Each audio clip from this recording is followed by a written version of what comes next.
address a question that we get quite a bit here at Andy McCord Race Cars, and that's if our bodies will fit their chassis. While I really appreciate that everybody thinks that I'm like a chassis god or something, I'm not. I'm just a normal guy that builds race cars. What we build here in the shop is our blueprint for what we do and how we do things and how we design our bodies and our chassis.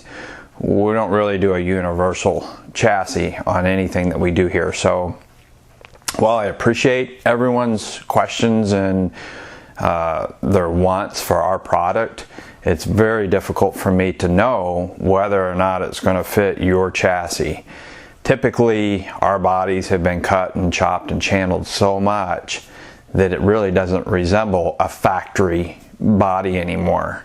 Being a 69 Chevelle, a 57 Chevy, a 70 Duster, or the 79 Vet, they're just so radically different to be able to fit in today's newer model cars, being the new Camaros and the Mustangs and that nature we're trying to compete against.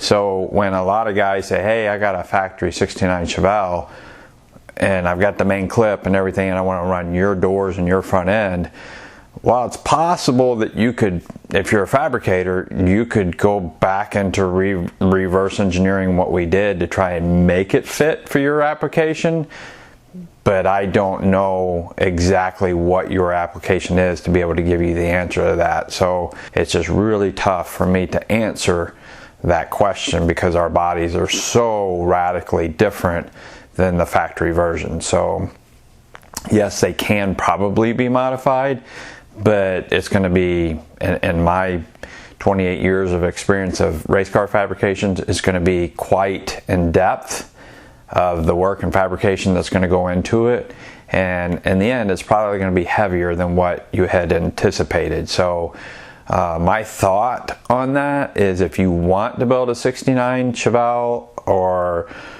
whatever it is that you want to build, do your homework before you even start the project to know, hey, if I went out and got a factory body, what are my options for my end result of what I'm looking for, and will it work? Or maybe this is what I've got in my head or my rendering or whatever it is that I've done, and maybe I can just start from a carbon or a fiberglass body and say, this is what I want. And then when you achieve it in the end, then you've achieved your dream car, what you want. So I hope this answered a lot of your guys' questions on, will our bodies fit your car?